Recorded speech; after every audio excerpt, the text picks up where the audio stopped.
Bonjour les amis. Alors j'ai des petits problèmes avec mon micro. Bon, si vous voyez cette vidéo, c'est que ça va, mais sinon c'est une vraie galère. J'ai voulu changer parce qu'il y en avait un qui m'avait dit que c'était pas tellement audible.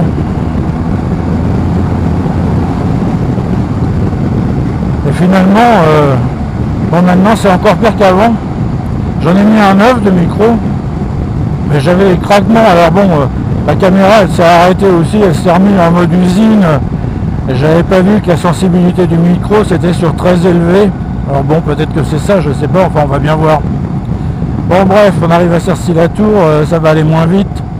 Ça devrait donc aller, à part les nuages, j'espère qu'il va pas pleuvoir parce que je viens d'aller faire mes courses avec la voiture et ça allait, mais là, là ça a l'air d'être gris-gris. Hein. Bon, espérons qu'il pleuve pas. Bref, bon alors donc j'ai fait au moins 3 vidéos qui étaient inutilisables à cause du son qui était catastrophique.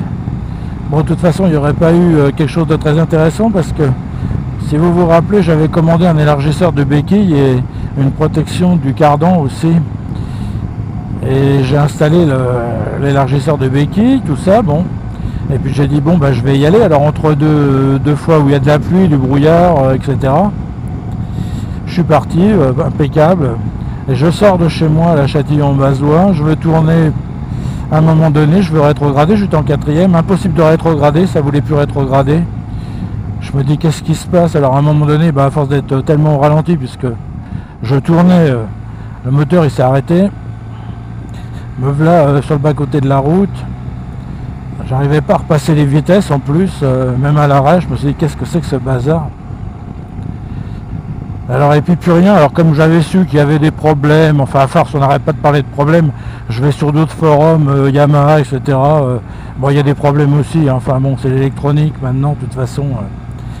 Donc bon j'appelle l'assistant, je me dis bon bah me voilà bien là, donc elle me dit pas de problème, on vous envoie une dépanneuse, il faut compter 1 heure.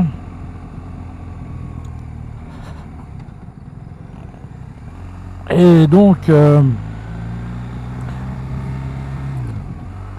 je me dis bon je raccroche, je me dis je vais essayer de passer les vitesses. Alors j'arrive à revenir au premier, je la mets en. Je l'allume, je mets le contact et j'arrive à repasser le point mort, donc je me dis tiens je vais essayer de démarrer et elle démarre, miracle. Bah oui en fait c'est parce qu'il n'y avait pas de vitesse d'engager, c'est pour ça quoi. Mais bon avec le stress et l'énervement, donc je rappelle l'assistant, je leur dis non, bon annuler la dépannage, apparemment ça a l'air de fonctionner. J'ai réussi à rouler mais bon c'était une catastrophe, le rétrogradage franchement c'était vraiment pas terrible.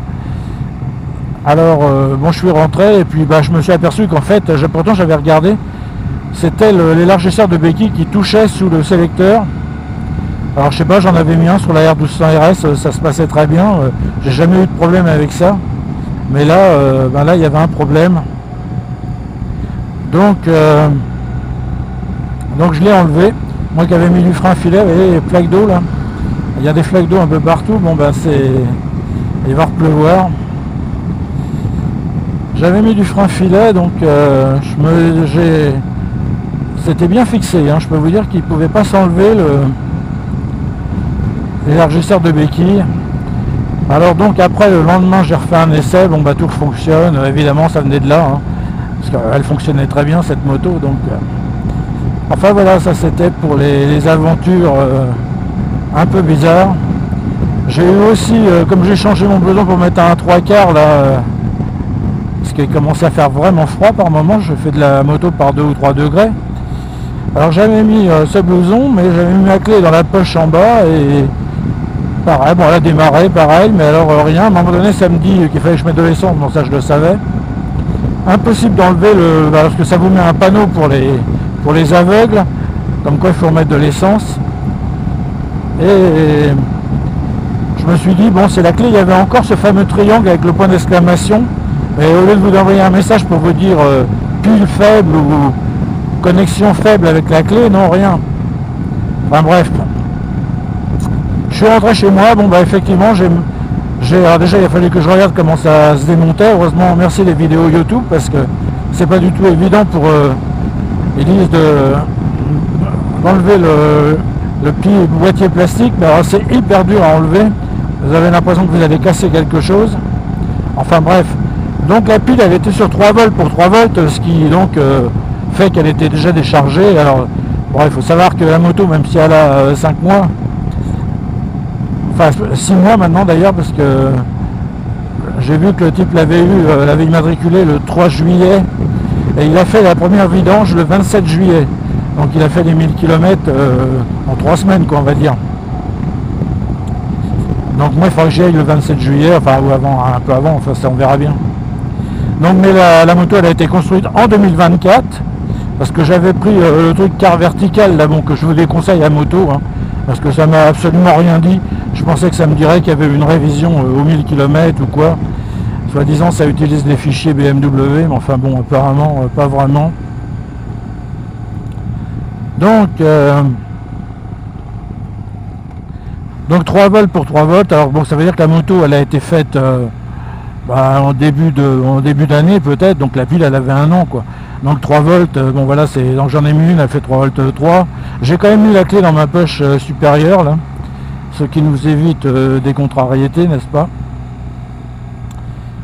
Et puis ben voilà, alors après tout a refonctionné hein, évidemment. Après je pouvais de nouveau parce que quand la clé elle capte pas, moi je me suis dit bon je vais prendre de l'essence.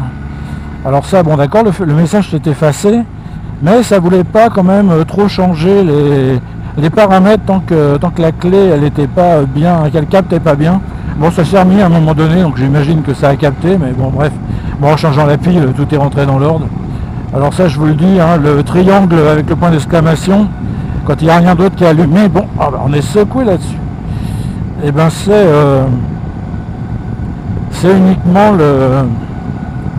je crois que je vais tourner à gauche là parce que je vais peut-être pas aller par là-bas vers Decize.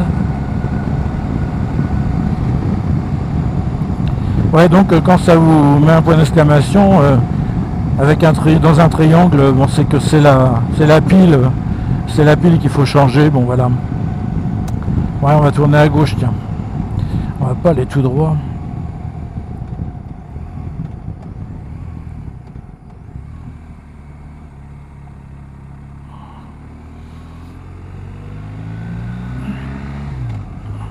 Vous voyez qu'il travaille des employés de la ville.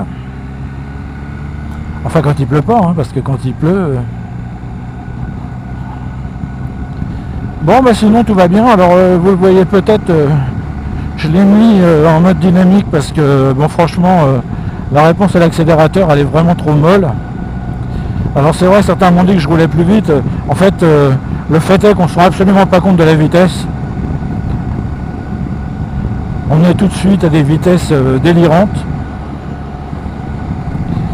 Ah oui, j'ai aussi eu le problème de la caméra qui, en plus du micro, qui se coupait. Bon là, je peux voir qu'elle fonctionne. Donc vous aurez peut-être une vidéo correcte.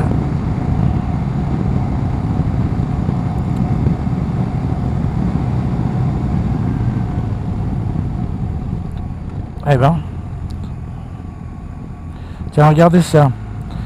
C'est pour ça que je voulais vous montrer ça. Regardez les étendues d'eau qu'il y a. Ce sont les champs. Regardez ça, tout est noyé. On va le voir mieux. Alors là, il y a le canal du Nivernais, hein, qui est d'une drôle de couleur d'ailleurs. Regardez les champs là. Vous avez vu ça? Et là, de ce côté-là, tout est complètement noyé d'eau.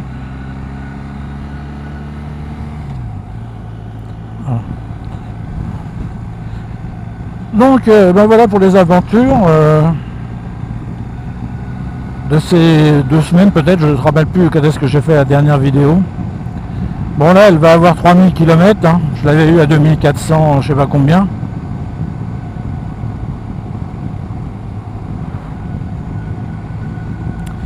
Bon ça va, on n'a pas de boue, c'est déjà ça. Voilà, avec le mode dynamique, bon, en fait c'est juste la réaction de la poignée hein, d'accélérateur. Avant on n'avait pas tous ces modes et on s'en sortait très bien aussi. Mais bon, c'est comme ça. Maintenant, il faut bien que, comme certains me l'ont dit, déjà qu'ils justifient. Wow, elle est dedans. Allez, non, elle est pourtant pas en mode dynamique là. Ah oui, c'est vrai, elle est en mode dynamique. Alors la suspension, elle doit être en mode... non, elle est en mode road. Ah oui, c'est vrai que la suspension, je crois qu'on peut pas la changer si on n'est pas à l'arrêt. Allez donc, en mode road. Ah bah allez donc, monsieur.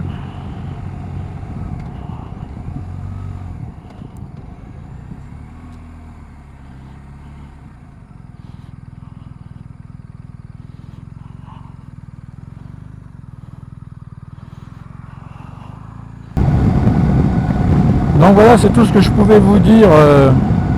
Aujourd'hui, je vais pas faire une grande vidéo. Tout ce qu'il y a, c'est que je suis content, hein, ça marche bien, donc je vais pas vous faire de détails, il y a des vidéos là-dessus, je vous en parlerai à chaque fois un petit peu. Bon là, je vous ai dit que j'ai mis le mode dynamique parce que je trouve que c'est un peu trop mou, parce qu'après c'est que mon ressenti personnel aussi. Hein. Le freinage, il est dual, c'est-à-dire que ça freine, je pense, 2 tirs avant, 1 tir à l'arrière.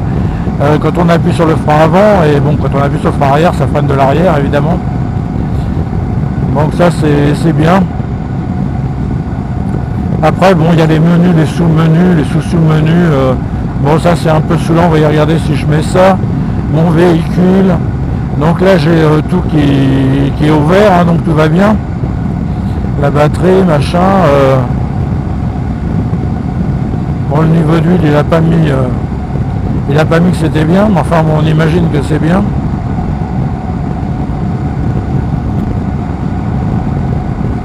Puisqu'on peut le voir... on peut le voir par rapport au petit regard. Alors après, il faut aller... bon, que je roule pas dans la boue, n'est-ce pas? Après, il faut aller sur le côté, en appuyant sur cette manette, pour avoir l'ordinateur de bord. C'est là que j'avais pas compris l'autre fois pour remettre à zéro pour... quand je prends de l'essence, parce que j'aime bien faire un calcul précis. Ça, c'est l'ordinateur de bord classique, hein. Après, vous avez l'ordinateur de voyage. Et après, vous avez bon, la pression des pneus de 8, etc. Et après, vous avez la date de la maintenance dans 8336 km. Donc 8336 et 3000 là qu'elle a, ça fait 8 et 3 à 11. Bon, c'est pas tout à fait 12 000 apparemment.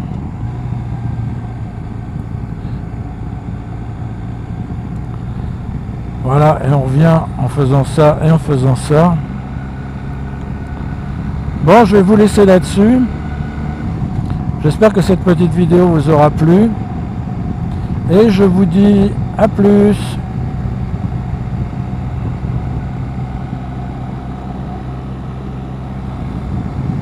Bon, la caméra elle fonctionne, c'est merveilleux.